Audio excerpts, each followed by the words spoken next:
afternoon, everybody. Welcome to the U.S. Institute of Peace. My name is Nancy Lindborg. I'm the president here, and it's great to see so many friends and colleagues who I know care deeply about the issues we'll discuss today. This is an opportunity for a discussion on preventing violent conflict, and it's spurred by a new EU policy. This is a topic that is near and dear to our hearts here at the U.S. Institute of Peace. As many of you know, we were founded a little more than 30 years ago by the U.S. Congress as an independent federal institute dedicated to very practical ways of preventing and resolving violent conflict. And we have put a lot of focus and energy on understanding that essential state fragility that is a considerable driver of conflict, of the 4 famines that we're seeing, of the wave of refugees and migrants, and violent extremism. And what are the ways to come together more effectively across the U.S. government and with other international donors and with conflict-affected countries themselves to more effectively get at these roots of fragilities is an extraordinarily important conversation, without which we threaten a lot of the precious development gains, and we also have increased instability to worry about. So the opportunity to have this kind of conversation and the opportunity to look at the more effective ways for donors to coordinate on this issue is really critical. We have a terrific panel here with us today, and it is my great pleasure to welcome our honored guest, Christian Leffler, who's the Deputy Secretary General of the European External Action Service for the European Union. And Christian has worked on external relations at the European Commission since 1996, including advising the EU High Representative on creation of the EU's External Action Service. Before that, served with distinction in the Swedish government. So delighted to have you here with us to talk about the new EU approach to preventing violent conflict. This is coming at a time where there is really this emerging consensus that we need to do business differently and that we need to look at how do we coordinate our tools. After Christian's remarks, we have a terrific panel who will be introduced by my colleague Joe Hewitt, and will include Raphael Carland from the State Department, Mark Swain from the Department of Defense, and Alexander Mark from the World Bank, which I think is a wonderful gathering of additional donor views and perspectives. And with that, please join me in welcoming Christian Leffler.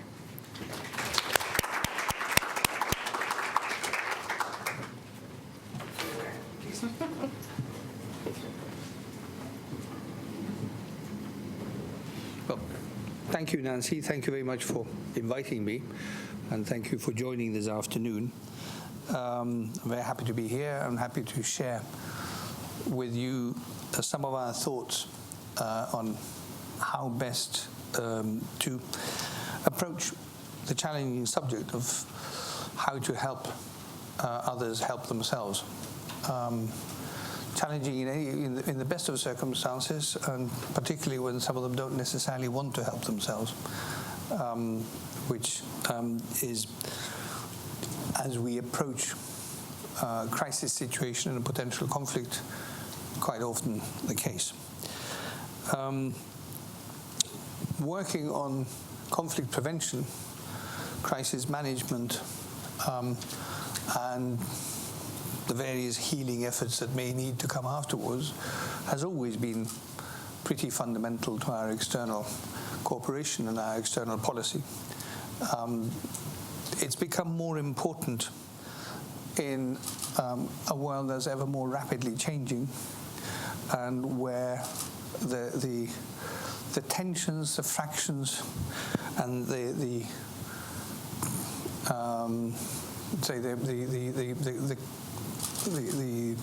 contest, the confrontation between different interests within societies or between societies have become more evident, and where therefore we need to look at how we can react more rapidly, more effectively, and preferably more precociously, that we come in earlier, that we identify situations in ways that allow us to at least propose action or engage in action as early as possible. That is very much at the heart of the so-called global strategy, global strategy on security and stability that the European Union agreed last year on the proposal of the High Representative Vice President Federica Mogherini. Within that, and looking specifically at this issue of working to prevent conflict, to address situations of fragility, we have developed a concept which we call the integrated approach, which is essentially about making better use of all the different instruments we have available at EU level as well as within the member states of the EU, bringing them all together in a coherent framework, in a concerted effort. We presented, therefore, as a multi-dimensional approach. I'm going to use a lot of multi just now, because it's multi-dimensional. We look at every possible angle to try to identify what do we have to address those different dimensions of a potential conflict, of a situation of tension, of strife in a society. It's multi-phased. We try to come in as early as possible, and then we adapt it as circumstances evolve to have the most appropriate mix at every stage of a confrontation, conflict, situation of tension, whatever level we're at.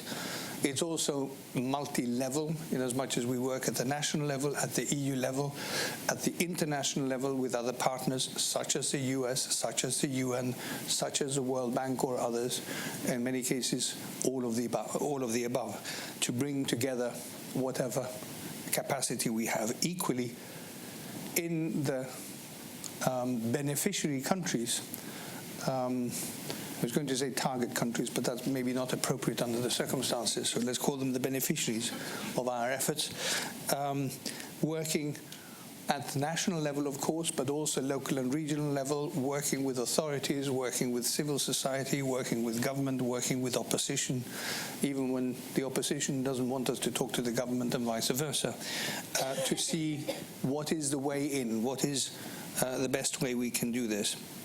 And of course, as I said, putting this into a multilateral framework, working within the UN under the various umbrellas that exist at that level, and trying therefore also to mobilize the interests and capacities that exist at that level.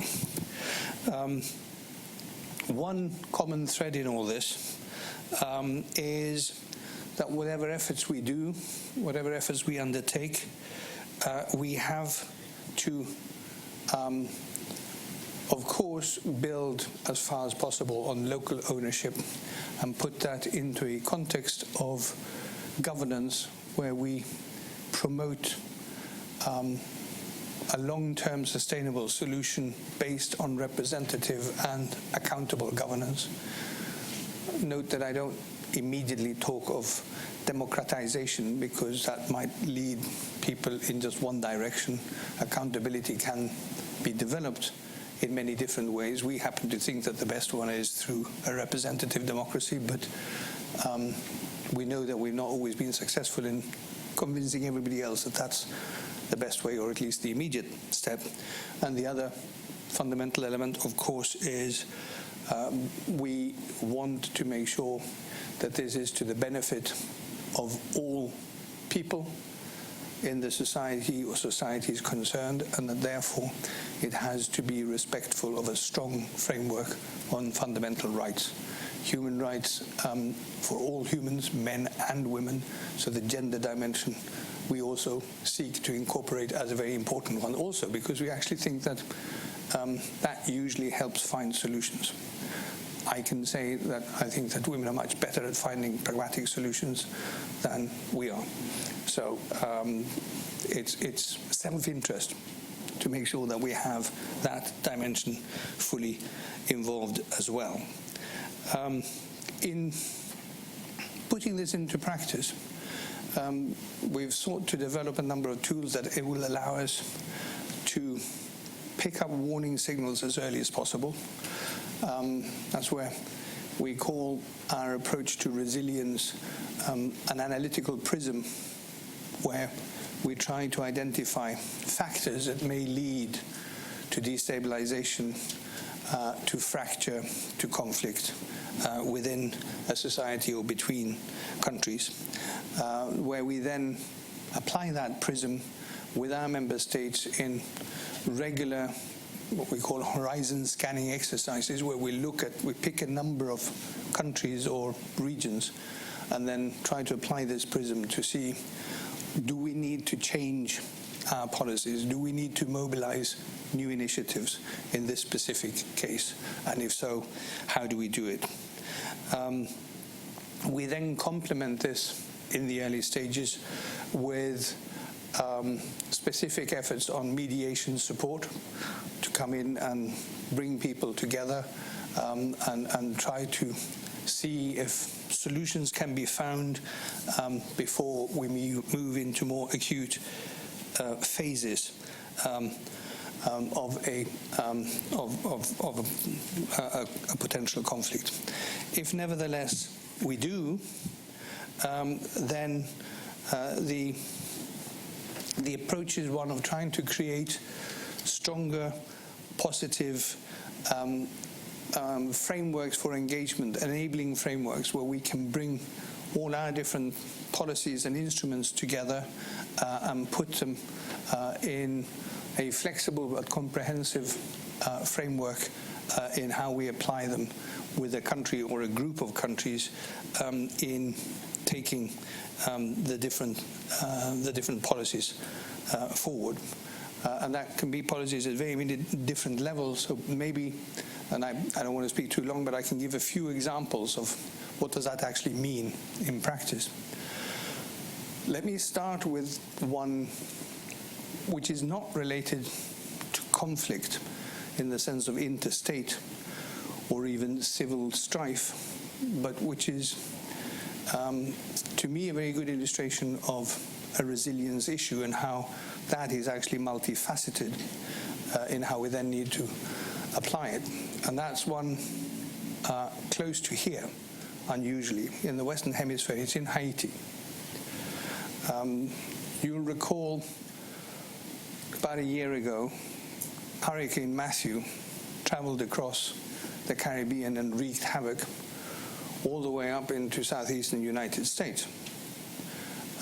There was extensive damage in Jamaica, in the Dominican Republic, in Haiti, in Cuba, and then in Florida. There were a couple of deaths in Cuba because a bridge where people were walking across to evacuate collapsed.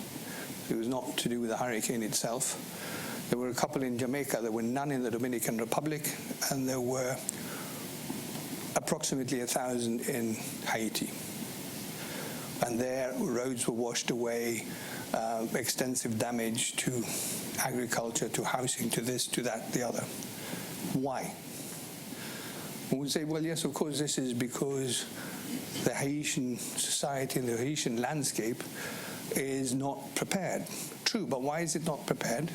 Because they have a crap administration, because they don't have proper governance, because they don't have structures that can plan and execute.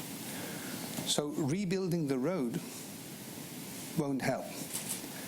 That's a temporary measure. That's the plaster you put on, the sticky plaster that it'll last for a couple of weeks, or in this case, hopefully a couple of years.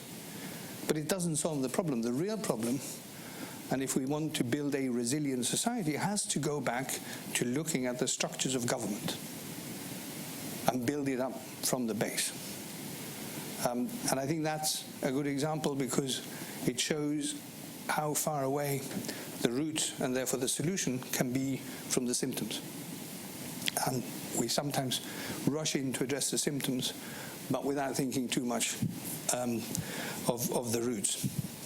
A very different example, if we look in the Sahel and in Mali in particular, we've been working now for a number of years on a series of stabilization actions to stop the violence, prevent the resurgence of violence in the country,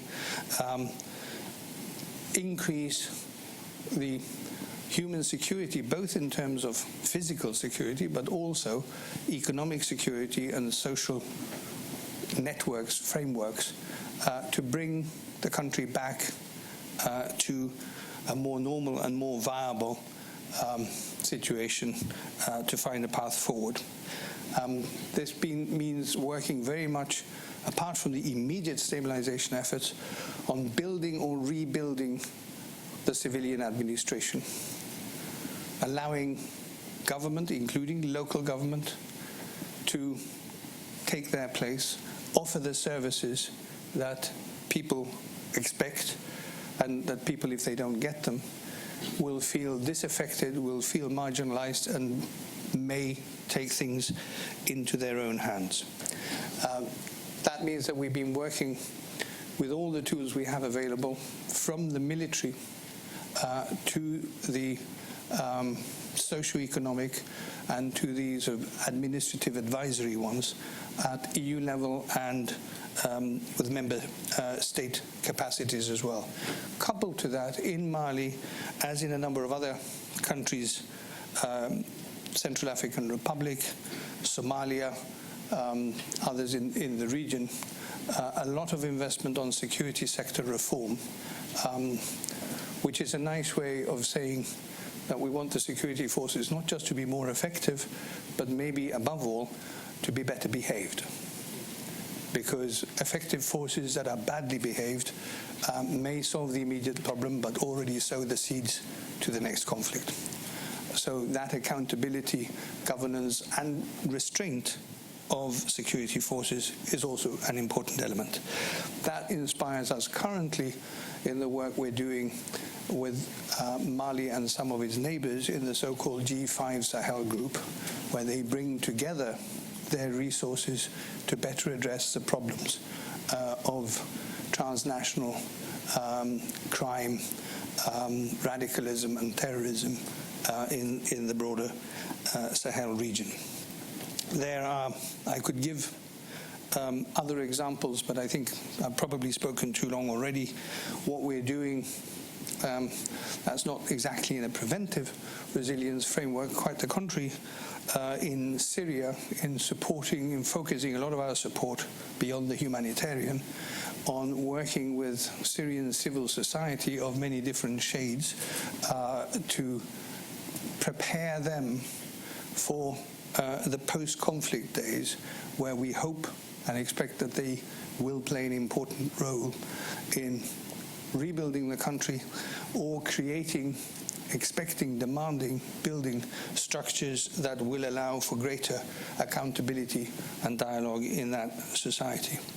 An example of where we're doing that in a much more collaborative fashion is currently in Colombia, with the Colombian government, with Colombian civil society, with Colombian political forces, including now with the FARC, to see how can we support the implementation of the peace agreement in ways that makes it truly sustainable over the long term. There too, it's often about bringing back a benign presence of the state to regions that for long had been abandoned by the state because of conflict, and where the presence of the state was often seen as oppressive or threatening, so it has to be redefined. It's about empowering local communities to build their own future, including economic empowerment, working with smallholders who've reclaimed their land after conflict and allowing them to create cooperatives and allowing the cooperatives to plug into the mainstream economy. All this may sound very technical, but is a way of creating more sort of cohesive structures and more inclusive structures. A lot of work there too on the reintegration, particularly of child soldiers, giving them an education rather different from what they got under the FARC command in the jungle, working to, particularly with the exposed situation of women and girls, and moving along the reconciliation all the way to actually providing, if you like, seminars and courses to teach the FARC leadership what it is to be a political party rather than a military or armed movement. If they want to be serious about participating in a political process, they need to know what the opportunities and possibilities are, but also what the limits are. So those are some examples of how we try to approach this, adapting it in each case to the specific situation of the countries. There are no standard models. There's no quick remedy or easy recipe. We need to be very much context sensitive as we develop the implementation plans for each country or each region. The basic, and I'll conclude with that, the basic rationale behind all of this is that, on the one hand, if we get better at doing this, we save ourselves a lot of effort and we save the taxpayers a lot of money, because it's always better. It's not easier, but it's better and cheaper to solve a conflict before it's broken out into open confrontation. And it's also a survival strategy for ourselves as bureaucrats, because if we're surprised all the time and have to run after the latest conflict, we have to keep on redefining what we're doing, and we have to drop what we did yesterday to do something else today and something else again tomorrow. If we can therefore catch things early on and we have a breathing space to prepare, we think that we will be better at organizing ourselves in a fashion that will then allow us to help others to help themselves. We can only do this if we do it together with other partners. This is very clearly not something that's taken on by one actor, not even a multi-headed actor like the EU and its 28 member states, and therefore we are appreciative of the close cooperation we have and we've had since many years with the US authorities, different levels, different departments and different parts of the world, with many civil society organizations who are our partners in taking this forward and who often show the courage of going into situations where governments would hesitate to send their people. And of course, with the multilateral organizations, including the international financial institutions, who also have important programs and frameworks in this regard. So these new approaches with the so-called resilience and the integrated approach are our humble contribution from the EU side to an evolving international landscape where we count on continued cooperation with all of you. Thank you.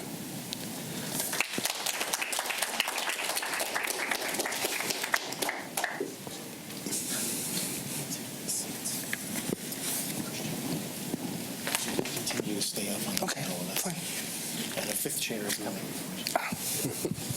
You want to sit in order you want to? The fifth chair is literally the spare wheel. So I go over the end? We're speaking. Yeah. So Christian to the far end. Yeah. Number one. Raphael. Number two. Sure. Number three.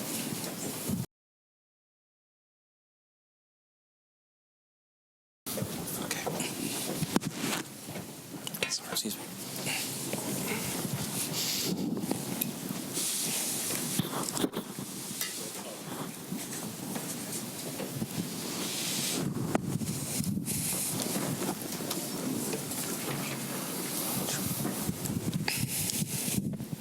Thank you. Okay. Good afternoon. My name's Joe Hewitt. I'll be moderating the discussion this afternoon. Thank you all for joining us. We have a terrific panel. This is a somewhat of a remarkable moment for those of us who think quite a bit about conflict prevention, the fragility of countries, and what it takes to get ahead of each of the next recurring crises. There is just a remarkable confluence of efforts that have been committed to the notion that we've got to get better about a preventive agenda. And so what you're going to hear, and you've already started to hear this with the excellent strategy that's come out of the EU and Christian's remarks, you're going to hear about multiple efforts coming from multiple places that are all contributing to this effort. So let me quickly introduce the panelists so you can associate names with faces, and then we'll quickly get back into the conversation. And while we do that, I invite you to think ahead to some of the questions that you would like to add to the conversation. So we'll certainly leave about at least a good 20 minutes for that. So please be ready for that once we get to that point. So Christian Leffler, you know, is the Deputy Secretary General of the European External Action Service, European Union. And then immediately to his left, Raphael Carlin, who is the Managing Director, Office of Foreign Resource Assistance, the U.S. Department of State. And then to his left, Mark Swain, who is the Acting Deputy Assistant Secretary for Stability and Humanitarian Affairs. And then finally, immediately to my right, Alexander Mark, who is the Chief Specialist on Fragility, Conflict, and Violence at the World Bank. So we've got a terrific panel. Let's keep the conversation going, and I'd like to start with Christian, just some follow-up questions to what you've already started to talk about. The EU strategy is highly commendable because it makes the distinction about how important it is to get ahead of these crises and recognizes the importance of addressing long-term drivers that can be addressed to prevent eventual crises.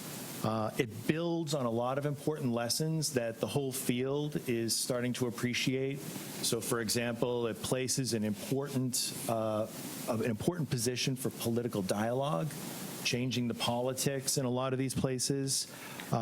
It makes as a central principle of the strategy the importance of doing joint risk assessments, making use of the state-of-the-art in conflict early warning, which has come a long way over the past decade.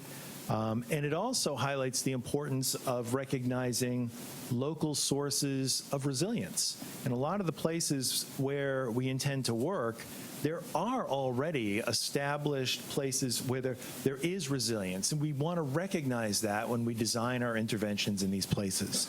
So all of these are really important. Christian, I want to ask you to talk a little bit more about the road ahead in terms of implementation. You talked a little bit about it in your opening remarks. What I'd like you to talk about a little bit is tell us what success looks like as this strategy gets translated into implementation at the country level. What are you looking for that would be evidence that things are succeeding as intended under the strategy when the implementation begins to take shape? Ooh. I think it depends, again, a bit on the circumstances. One of the greatest indicators of success, this may sound a bit paradoxical, is when people lose interest for the right reasons. Because they're no longer worried, they're no longer nervous, they're no longer angry. We've sometimes applied that, particularly in interstate, sometimes in intercommunal situations of conflict or potential conflict, and it's somewhat flippantly put it in the context of what the EU does. And one of the things the EU does really well is bureaucracy, and we're proud of it. And it's actually part of our business model. Because if you look historically, part of what the EU has done is transform political issues, political challenges or disagreements into technocratic issues. And once they become technocratic, it's much easier to solve them. Because people either say, yeah, it becomes almost mechanics, or they find that it becomes really, really boring, and say, just do it. And that's success. That is real success. Because then you find a solution and people recognize themselves in it and say, it's maybe not everything I wanted, but it's good enough. So that kind of de-dramatization by finding new ways forward. Of course, that has to be accompanied by, complemented often by specific support programs addressing certain communities, addressing deficiencies in a society or in an administration. But ultimately, this is about bringing the different actors together in a way, again, using dialogue. We like talking people into their shoes, and we're ready to do it for a very long time if necessary. Happy to do it because it's cheaper to talk than most of the alternatives. So I don't know whether that is a satisfactory answer to your question, but it gives you a sense of what we're doing. It probably also gives you a sense of why success is actually fairly rarely recognized, because it's boring. And we like boring. Yeah. Let me follow up with a I think a related question, and then we'll turn the conversation over to Raphael. The prevention agenda is in some ways has an inherent challenge in it, that an agenda, I've never heard it referred to this way, but a crisis response agenda. There's a challenge built into the preventive agenda that the crisis response agenda does not have. It's easy to galvanize political support for responding to crises. There's no debate about the importance of alleviating human suffering once a crisis has fallen upon us. But it's going to be a little bit more difficult to galvanize political support for prevention. Can you tell us a little bit about the lessons that your team has begun to compile about how to overcome some of those challenges, to galvanize the necessary political support within EU member states to commit to a prevention agenda? But I think there is a much greater sensitivity now than there was in the past to the advantages, the benefits of trying to come in as early as possible. And that's why we've developed this sort of approach, mechanism, call it what you like, which is not as fancy as it sounds, with the horizon scanning, where that's a way of trying to also bring our member states together to reach a consensus on where we need to focus our efforts, where we need to direct our efforts in a short to medium term, where we see situations emerging which are of concern to all of us, to some of us, where we believe that we might have an appropriate mix of instruments that can make a difference. And therefore, to encourage our member states to agree to allow us to do it with the instruments and resources, financial resources and other that we have at the EU level, and to encourage them to bring theirs into the same framework. Indeed, that doesn't have the same public appeal as looking at crisis management or post-crisis management. But if we can also give them the reassurance that we're not asking them for lots of extra resources to do this, we're asking them to help us redirect the existing resources, then they become more reassured that it is a viable approach that won't put them in difficulties with their ministries of finance. And that always helps. Raphael, the State Department is leading an effort to review stabilization efforts across the USG interagency. And clearly there's going to be a lot of overlap and connectivity between what you are in the midst of looking at now and what we've been hearing about with regard to the EU. Can you first talk us through a little bit how this review started, what some of the rationale was for it in the first place, and then tell us a little bit about what you hope it will achieve and where it will take us? Sure, be happy to. First of all, though, I'd definitely like to thank Nancy Lindberg and Joe for hosting this event and moderating, and very much thank you to the Deputy Secretary General for providing a moment for us all to talk about this, and of course my fellow colleagues, Mark, whom I work with a lot, and our colleague from the World Bank. And before I jump into this, I did want to throw in a couple of caveats that I think are useful to understand. We're going to talk a little bit about stabilization, but the EU's policy on resilience is much broader than that, which isn't to say that the U.S. government isn't very committed to resilience. It's a particular term at USAID, and a lot of effort is going into working on this. But what we're talking, and I think Mark will be the same, we're talking very much about stabilization. So the Stabilization Assistance Review kicked off at the beginning of the year. We took the opportunity of a new administration, and while looking back on about 16 years of work, some success, a lot more lessons learned. And we were able to bring together a team, a cross-agency team of USAID, the State Department, and the Defense Department to really think about this and really look back. And a new administration always offers an opportunity to think about things differently. But the two factors that really drove a lot of it was stabilization remains critical to our national security. It is a huge element and part of the Defeat ISIS program. And what we've learned from our previous experience, both in this generation since 9/11 and prior to, we have never been able to completely wrap our hands around connecting security gains with established governance. And this continues to be something that we grapple with. And as we continue to work on these issues across the globe, we need to continue to focus on it. Second of all is the importance of, as we talked about, the burden on the taxpayer. There's a lot of emphasis on what is the return on investment for our activities overseas and what are we thinking about. And I think when you look through working in the Office of Foreign Assistance, we figured in recent years, 25% of state and aid's foreign assistance outflows have gone to about 16 countries, and that are deeply mired in internal conflict.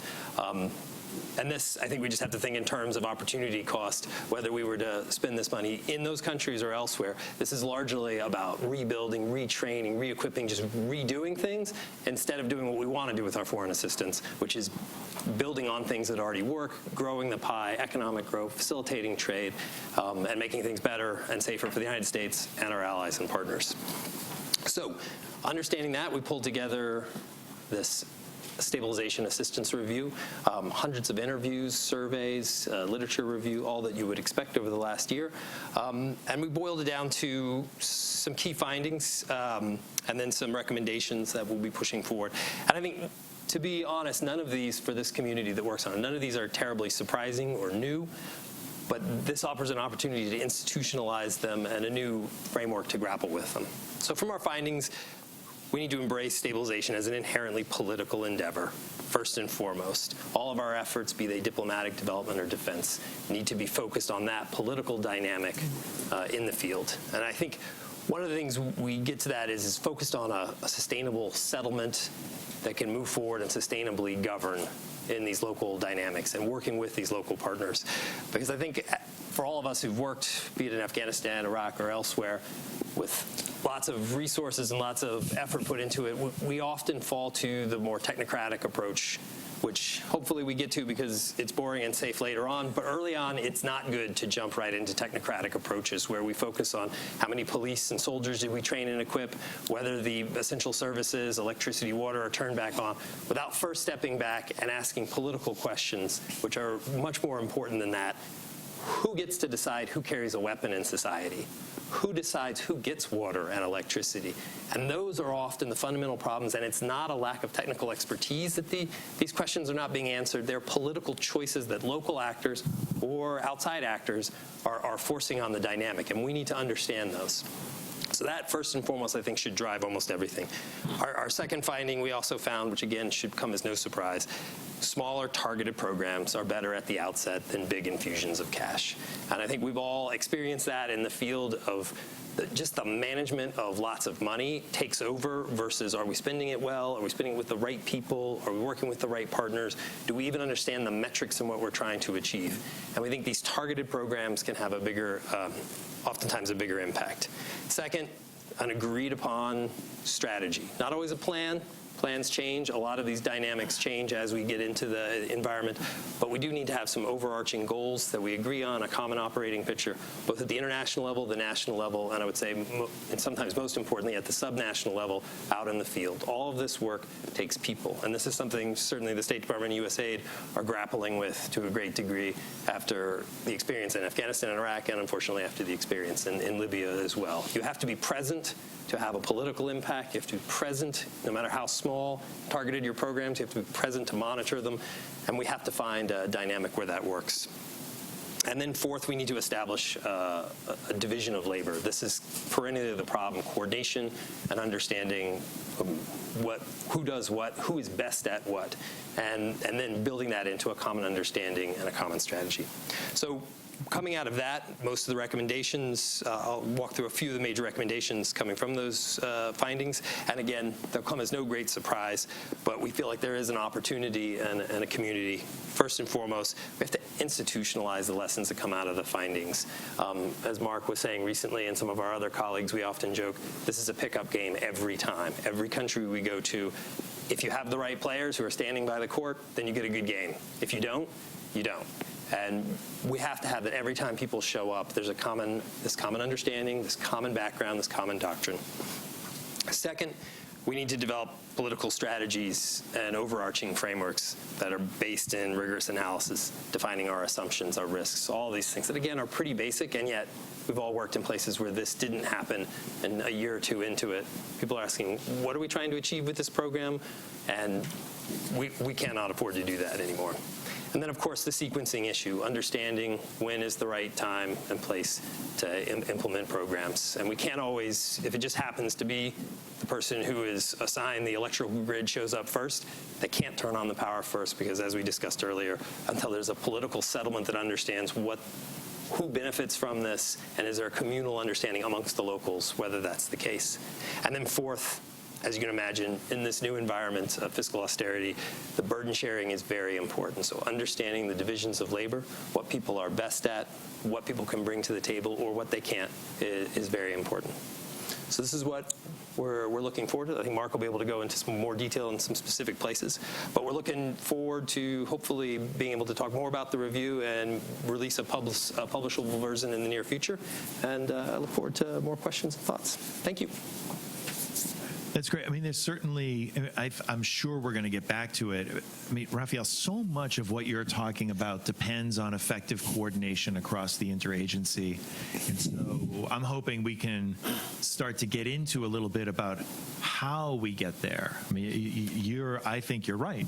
We have to get there. But there must be lessons that are emerging where effective coordination has happened, that we can capture those lessons and use that to inform a standing mechanism so that we're not always relying on a pickup game. So maybe we can get into that. Mark, let's turn it over to you. You have a perspective on this from the Defense Department. Your angle on this is different, but your understanding or your shared understanding of the problem, I think, is about the same. So I'd be really curious to hear what this review means from your perspective. Thanks very much, and thanks Nancy and Joe for having us here, and thank you all for taking the time out to come visit us with us today. my mom looked at the panel and she thought it was a great panel. So she agrees with Joe that this is a great panel.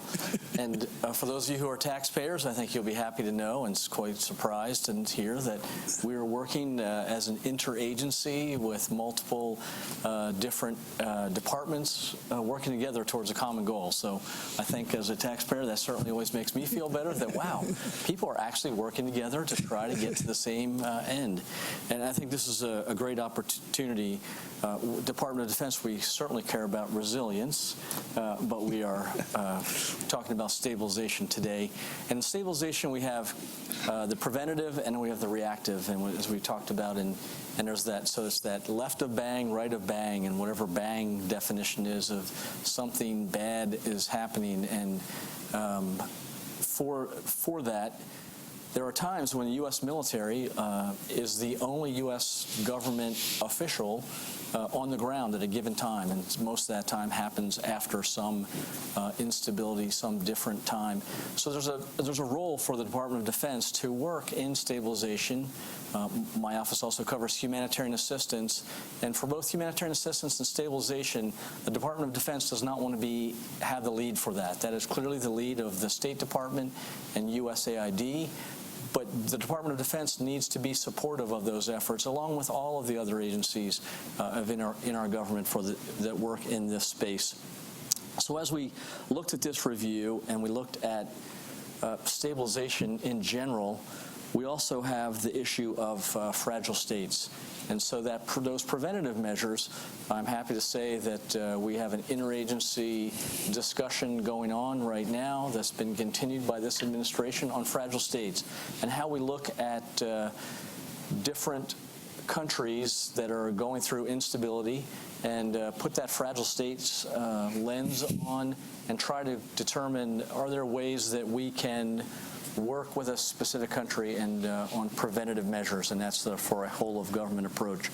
And the biggest challenge with that is trying to prioritize, because there's many countries that fall into an area of fragility and a fragile state in different phases, and sometimes within a country you have different phases of fragility of where they are with that. So not even within one country, it's not always very clear of where they are within that phase. So I think for the Department of Defense, we have a lot of experience and efforts that we undertake with that. I would say that, again, we want to, my words, we want to prime the pump for stabilization. We don't want to be the pump of stabilization. Also for humanitarian assistance, so we have a role for that. If you asked me last year, where are we with stabilization as a government, I felt like we were a little broken because it was 2016 and we did not have a definition of stabilization.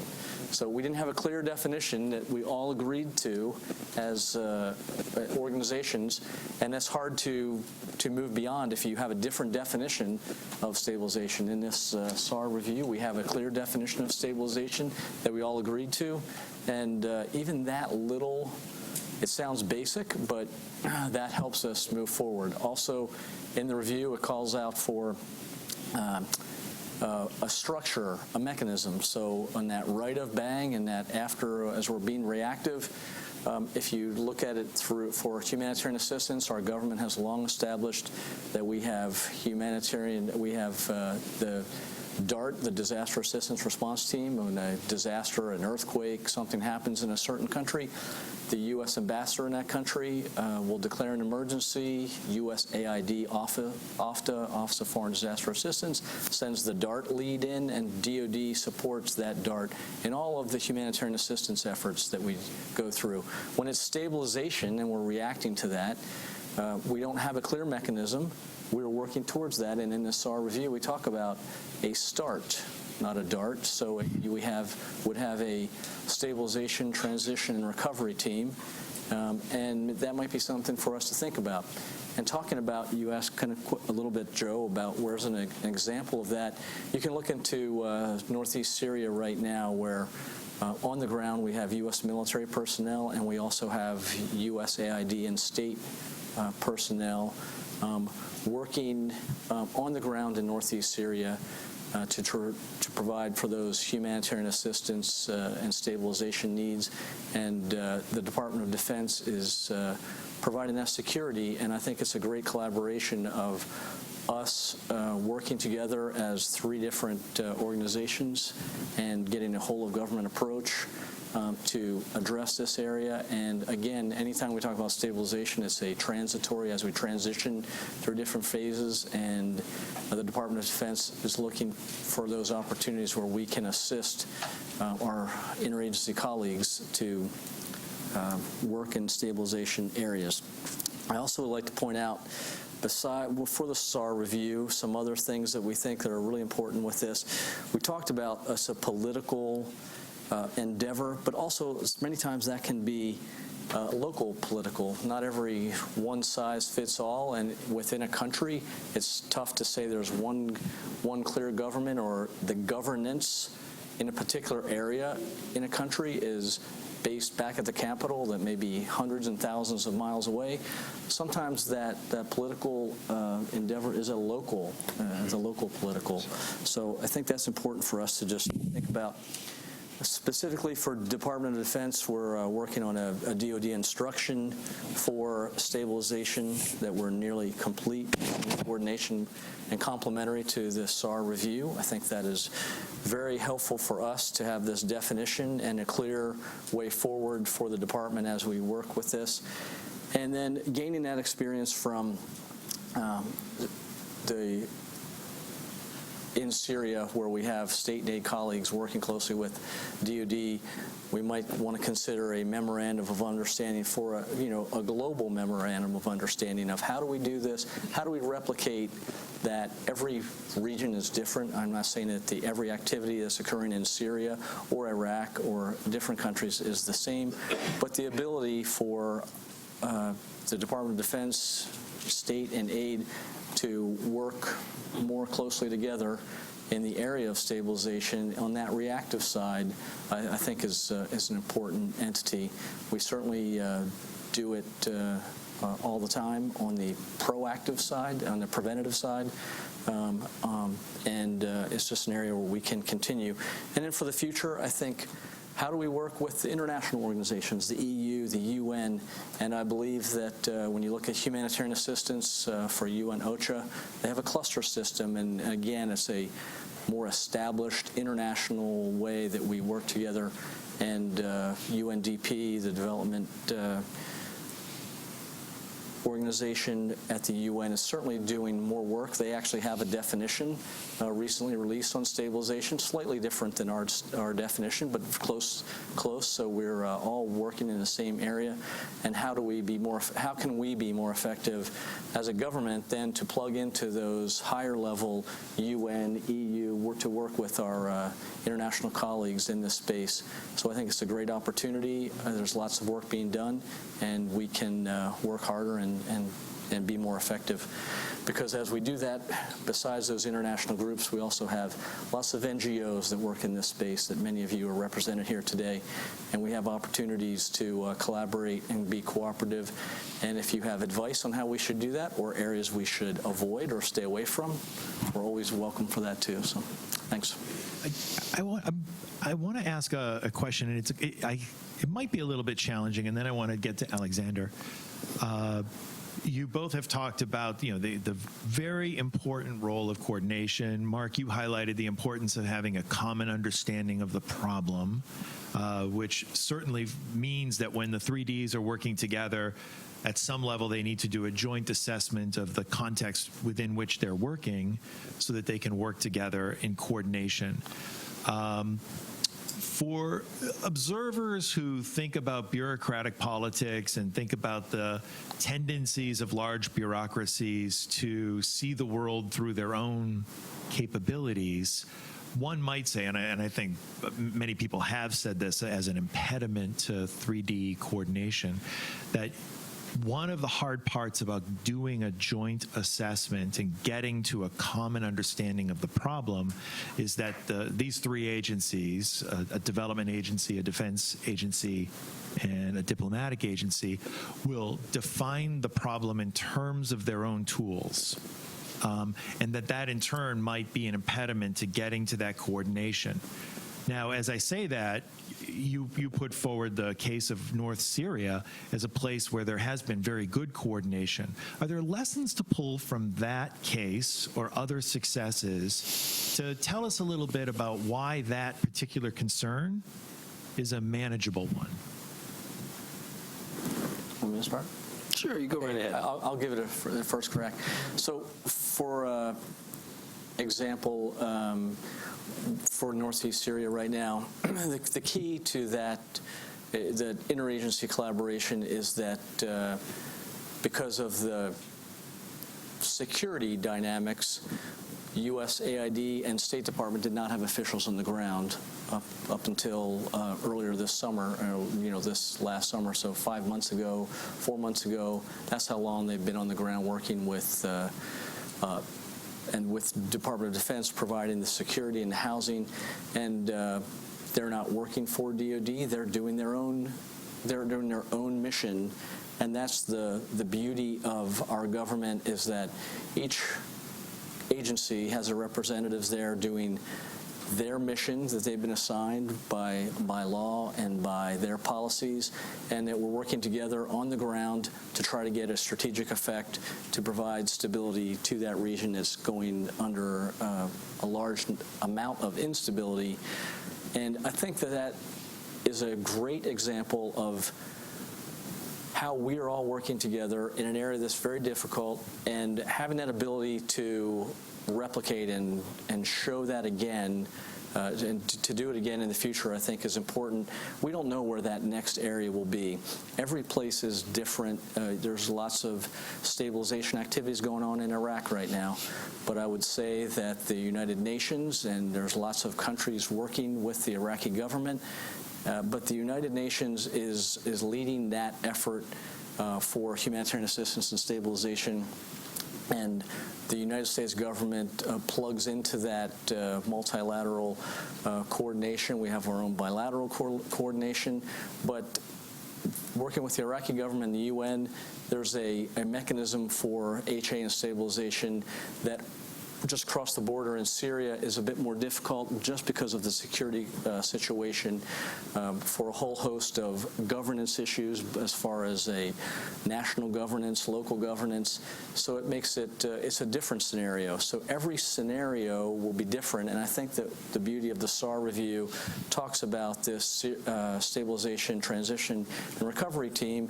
If we would deploy some element like that, to the next area, they can work with our U.S. ambassador that's assigned, and that'll be a convening body that all of the other agencies, besides the Department of Defense, Treasury, and other agencies that work in this environment at critical times, can fall upon that, and I think that there's opportunities there. So, and again, not every scenario is going to be the same, but if you have a structure and a mechanism and some guiding policies, then we can fall in and move out more effectively and efficiently.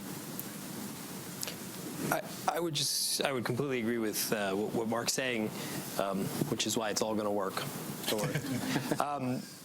No, but I think the important part, which I think the civilians struggle with more so than the military, is the development of a joint doctrine, joint training, so that you arrive with the same assumptions, not agreeing. We don't have to agree. In fact, most of us would not be earning our paychecks if we agreed with one another all the time. There are different equities of different agencies, and we do need to think about how we approach problems in terms of capabilities, because those capabilities are often shaped by the intrinsic goals and directions of our organizations, and that's okay. But I think it is too often we meet at the moment of crisis, and in the field, that's manageable because there's so much work and the crisis is so imminent. People tend to cooperate. I've worked at a PRT. We've all worked out in the field. It works in the field. It's usually in the Washington format or in the international forum where it doesn't work. And that, I think, with this common understanding that we can approach, and through planning processes and strategic processes that back up more, I think this is where we get closer to it. And I think we're getting some gentle nudges. If I can jump away from stabilization and look a little bit at security sector assistance, Congress forced upon us, and I think it was a good decision to this new 333 process. I'm sorry to throw out a number. I don't know what it's named, but we call it the 333 process, where DoD can now do certain forms of security sector assistance, but they must get the written in blood concurrence of the State Department. Now, that could have been a 2-week bloodbath veto process where DoD table drops a bunch of proposals for billions of dollars in very critical places. But we decided to turn that on its end and back it up 18 months to the beginning of when DoD's first thinking about planning its processes, and they were very open to that. And then we showed up with the way we're doing our foreign military finances, which is the State Department's security sector assistance. Sorry to throw out all these acronyms. But we showed up with our cards as well so that we can have this joint capabilities conversation of what are we both trying to do? Why are we trying to do what we're trying to do? We don't have to agree, but by at least understanding what the other one is trying to achieve, you start to develop that common. And then you suss out disagreements, and you can elevate them appropriately long in advance so it doesn't become this break. And I mean, this is different, but that scenario, that could happen in a crisis process, or even better, it's not like any of these crises are honestly very new. All of these countries that we work in that are in crisis, that are in internal war or internal conflict, there is a sometimes generational, but even sometimes a few years antecedent to it. We know why and how these countries got this way. So how do we start? How do we back this up and start with those sort of common understandings? And I think that just takes a lot of joint training, a lot of just good training in our own organizations to be open to what other folks are trying to explain. And again, this does not mean agreement. If all of us one of my first bosses said, if a state aid and DOD and the IC person are sitting in a room and they agree on everything, 3 of them should be fired. We have jobs to do. We have been given by Congress and the President responsibilities that we are supposed to execute that are often in contrast to one another. And those contrasts and disagreements should be elevated to appropriate levels where people can make decisions based on those differences. So we shouldn't shy away from disagreeing. We should just try and do it in an environment ahead of time so it's not a crisis, so we're not fumbling and wasting critical, the golden hour experience. So that would be my corollary to what Mark is saying. Christian, you want to? If I can come in just with a very quick comment, proving my EU origins from a bureaucratic angle to show that we have, at a very much more modest level of capacity, we have a slight administrative advantage in as much as the External Action Service that I work in, we have it's an innovative structure in terms of dealing with external relations, foreign and security policy, because we've got the civilian, the State Department side, and the military, the Department of Defense side, under one roof. We are all part of the same organization. The entire EU military establishment, modest as it is part of the External Action Service. So when we develop our approaches that I presented earlier, we do it constantly hand in hand on a daily basis between the military staff and the civilian staff. And that helps us then bring the defense departments and the foreign affairs departments of our member states together in a way that they actually sometimes find more difficult if they have to sort it out at the national level. That's very helpful. Alexander, in September, the UN and the World Bank released a preview of an enormous undertaking that you led on behalf of the World Bank, that you are leading on behalf of the World Bank,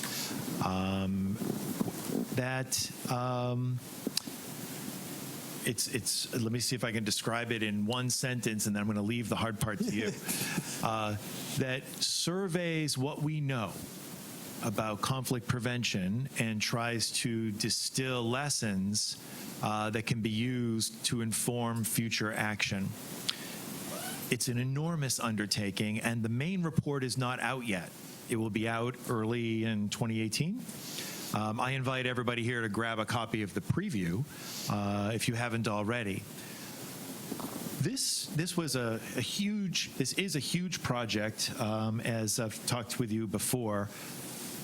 tell us a little bit about, first of all, why on earth would you take on something so huge and so difficult? What was the rationale for doing this? What do you hope it will achieve? And tell us a little bit about what maybe some of the main findings are. Okay, well, that's a short question. So, well, first of all, it's been a year fascinating experience, mostly because a development organization like the World Bank that is very focused on economic and social issues is working with an organization that is very focused on political, human rights, diplomatic issues that we are not at all accustomed to work with, because we worked with UNDP also, but we worked mostly with DPA, DPKO, PBSO, for the one who knows the UN. That means the Secretary General Office, which comes from a very, very different perspective than we do. And we try to came with, we try to came with a common report and common understanding about the issues of prevention. So maybe in terms of why we did it is because, what we have been discussing here shows exactly that now there has been, maybe because we had this huge spike in conflict from 2010, there has been, I think, a common understanding that there's something else we need to do for prevention. That the situation of conflict and the global situation is changing very, very fast. Things are very different than 15 years ago. The geopolitical situation is totally different. And the dynamic, and it reflects inside the dynamic from countries. One thing is we never had so many international intervention in national conflicts, for example. Conflict have never been so protracted. Conflict have never crossed border as much as they are doing now. All sorts of issues of this kind that we are realizing that makes things very, very different. At the same time, for the World Bank, most of the poor now are in countries that are fragile, countries affected by violent conflict. So if we want to be effective on poverty reduction, we need to be more effective on prevention. So that's the story. And then maybe I will tell you, we did a lot of comparison between countries that failed and countries that succeed, but we did a lot on countries that succeed. That means looking at countries that 15 years ago were seen as very fragile and at risk, and that had managed not to develop violent conflict, and try to see what was different there. So let me take two examples because we discussed them. One is, and I just come back from those countries, Mali is one of them, and Niger is one of them. So when you look at Mali has been, as you know, has been at the center of many of very serious conflicting issues since some times. Niger also, but has managed admirably well to water them. Now, when you go in Mali, you see that we have massive development aid. We have massive effort at negotiations. You have involvement of ECOWAS, all sorts of organizations. But when you look behind it, you realize that we built up a lot of what we would call Potemkin palaces, a lot of technocratic institutions that are not inhabited by the politics. So I think that what you were saying by the politics is so important. It means that basically you have a political process that is happening that is just going on the side of all what we are trying to build formally. You arrive to Niger, and when you start to look at the policy of development in Niger, you actually realize that they're doing probably much less, in a donor perspective, much less good than Mali. They still have those very heavy public enterprise.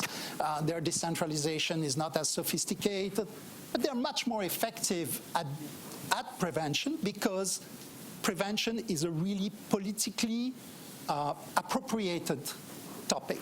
It's there, people understand it, and people there understand it. So, first conclusion, what makes the difference is mostly endogenous. It's not about how the donor work and what the donor do. We are doing better in Niger because the government of Niger and others in Niger are doing better. We're doing bad in Mali, not because our advisors are not good. They are actually excellent. We have much more resource, but because there's not the political elements and political process there. Now, what does it mean, this? What does it mean for a donor who wants to be more effective? And that's, I think, the big question we need to have to ask ourselves, because we always think of ourselves as much more powerful than we actually are. are when we get into those type of topics? Well, first of all, we realized that there are a couple of things that needs to be very, very important. We've talked on conflict, in the theory of conflict, a lot about structural factors. So you know where the country is positioning and all that. That's really important, right? So Niger has a number of structural issues. The fact that it's at the border of Libya, the fact that half of its country is desert. There's a lot of structural factors that favor that. But that's not only the story. Then there's a problem of institution. And that's the WDR 2011 that really said, institutions are really what matters. But they talked about the broad sense of institution, the sort of rule of law, norms, and all that. Of course, as donor, we translate that as organization very quickly, and because that's what we can grasp, right? And then you realize that transforming organization is stories that goes for many, many, many years, and therefore, it's good for prevention, for the long-term prevention, but you realize that the incentive of actors are short-term. Actors when you have risks are all short-term. So you need to have long-term policies, but the incentive are very short-term. So what this report said is that there's actually three things you have to look at. Structural factor, you look at institution, but the incentive of actors needs to be looked at as it is.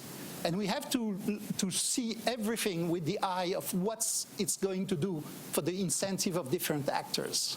And that in itself is something that needs to be there. And what is interesting with the incentive of actors is that immediately brings the mediation with the development together. Because how you change an incentive of actors is both through issues of mediation, through issues of security, but also through issues of development and others. So bringing this issue of incentive as the central element of trying to think about prevention, I think is an important thing. If I can, again, two things I think we need to do. One is the sustainability of thinking about peace process. So up to now, and that's the little problem with stabilization when it's not taken into a big perspective of peace building, is that when violence stops, we feel, or when the immediate signs of violence stop, we feel that we have finished the business. And actually, we have not finished the business. And that's what's shown in Afghanistan, everywhere, in Mali, and all that. Building peace is a very, very long-term process. So you cannot go back to development as usual once you've stabilized. So stabilization and then going back to development as usual does not give you peace. The development you need to do need to be different. So for example, just one example, if you want to deal with inclusion, which is what is very important, it's not only about the poor. Our policies is about the poor, but the people who feel not included are very often not the poor. And so therefore, a policy of development cannot only look at the poor if it has to address peace. It has to look also at groups that might not be the poor. So you have to do the both, because Mali needs poverty reduction for the long term. It also needs to include groups that might not be the poorest. So that's just one example. The second thing that is really, really important is the inclusiveness. So we see very clearly today that most of the conflict have a root somewhere in grievances around exclusion. So that we did massive work on that. We really went through all the conflicts. We had PRIO doing analysis. There's the grievances around exclusion, again, not about poverty, about exclusion, are very important in modern conflict. And that's what you can address very much early on if you have the courage to take that up with government as a discussion. So that's the second part, is the inclusion. The third part is targeted, is what I was already saying, is that you need to be able to focus on something that is different than the development you would do for growth and poverty alleviation when you do development for peace and stability. You need to bring both together. So that's, in one nutshell, very rapidly, some of the ideas behind this work, which I hope will have some influence on the debate. That's terrific. I'm mindful of the time, and everybody here has been super patient. So let's open it up. And I would say let's take 2 or 3 questions for the panelists, and then we'll field them as appropriate. And so, Bridget, you are first, the gentleman closer to the front. I'm happy to lend my microphone to the cause. Thanks very much, and thanks for this discussion. I would just want to go back and pick up on something that I heard mentioned a number of times and ask if you could each, or some of you, go deeper into it, which is the role of local civil society. So I work with Peace Direct, international organization. We support local peace builders in countries of conflict who are often doing work to prevent violence or build lasting peace in their societies. And I heard each of you, and I'm really thankful and appreciative of the recognition of the importance of inclusion of local civil society, local ownership, et cetera. When we talk to them, they still feel left out of these processes. They're still grappling with, well, how do we engage? When do we engage? When do our voices get heard? And how do we do that earlier so they're not sort of given solutions that they're supposed to implement, but are actually leaders in positive change?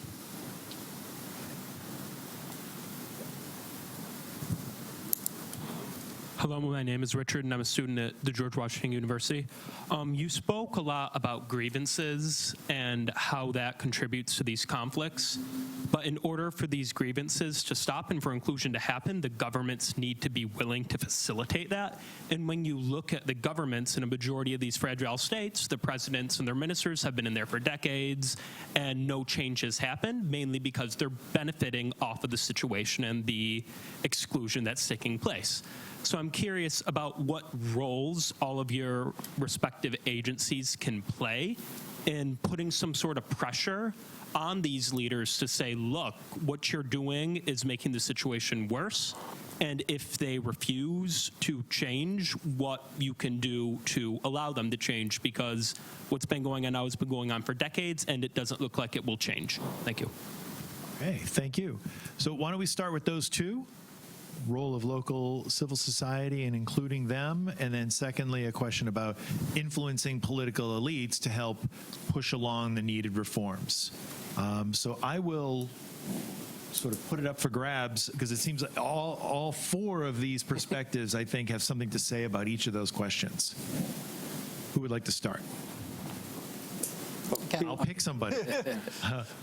Alexander, why don't you start? Okay, so one thing that came out from this study is that today there's no really success on prevention from countries without building up broader coalitions. So one thing that really comes from the type of peace agreement that happened today, from what happened during the Cold War, is the fact that government need to come to much more people usually. So when you look at successful case, Indonesia, Tunisia, countries that you know were under very, very strong stress but managed to avoid violence, there was always a coalition behind it.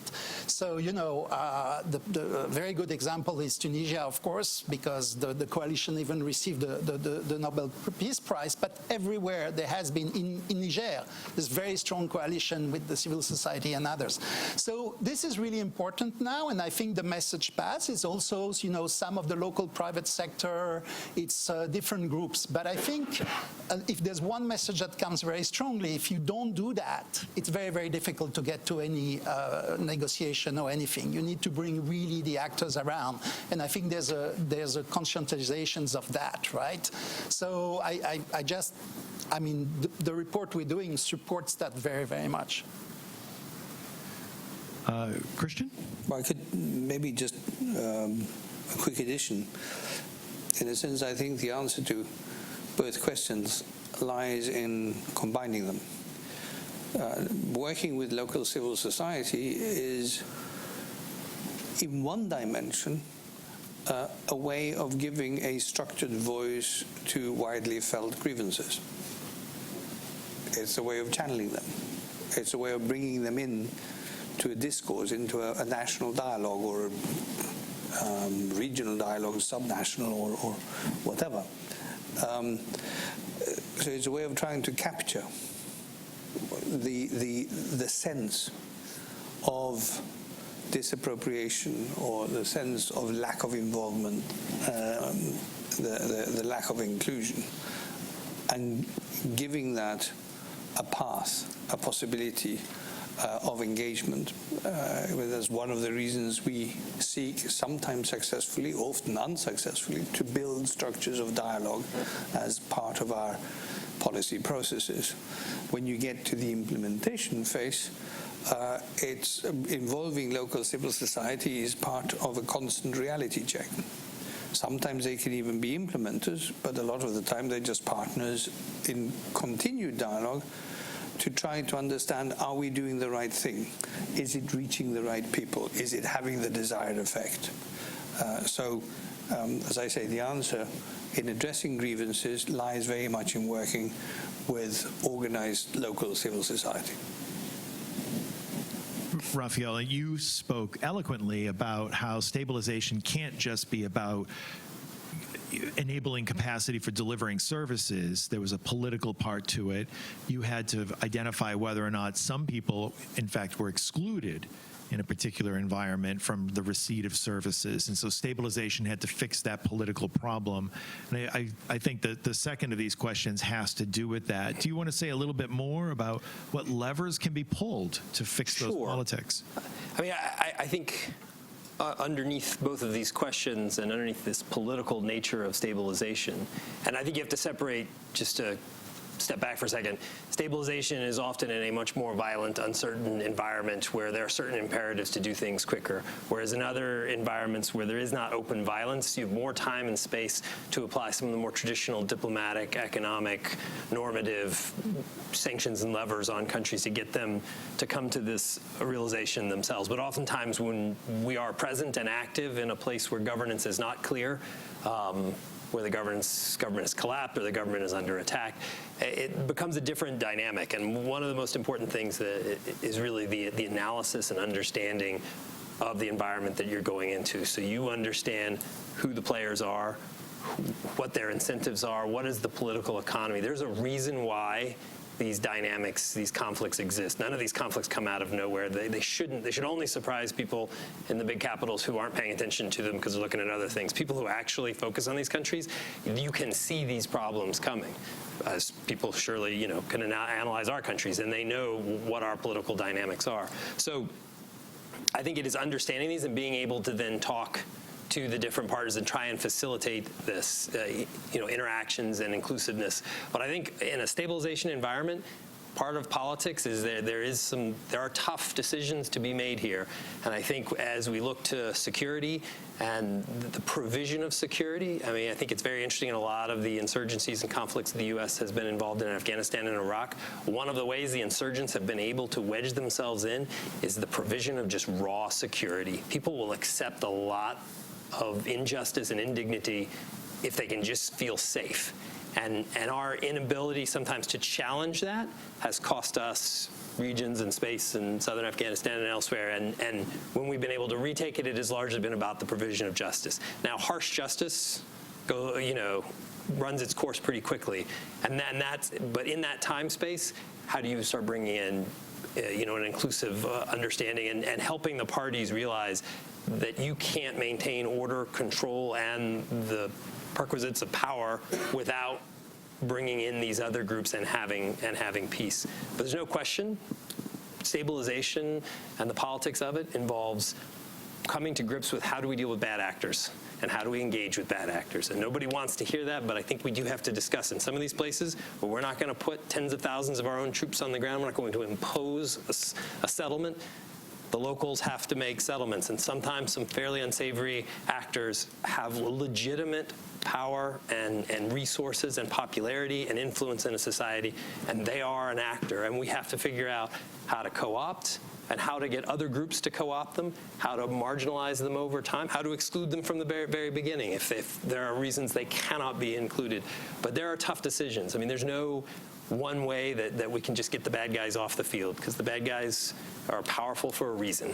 And if we are unwilling to intervene with total force, which we have found is not super successful, we have to let the locals come to a settlement on their own, which might not be the settlement that we would want in our country, but it may be good enough for peace. And if it's good enough in the local context, we really have to think about that. I am afraid we are out of time. I am sorry that we weren't able to get more questions in, but I do want to thank our audience for taking time out of busy schedules to spend part of the afternoon with us. We are sitting, I think, at a moment that's fascinating. We've got the U.S. government, the European Union, and the World Bank seized in different ways, but certainly with a common denominator about focusing on the importance of tackling fragility and figuring out how to be smarter about prevention. And that suggests that there really is agreement that this is one of the most serious problems that we have to address as countries begin to develop. So I really appreciate our four panelists spending time with us. Please join me in thanking them.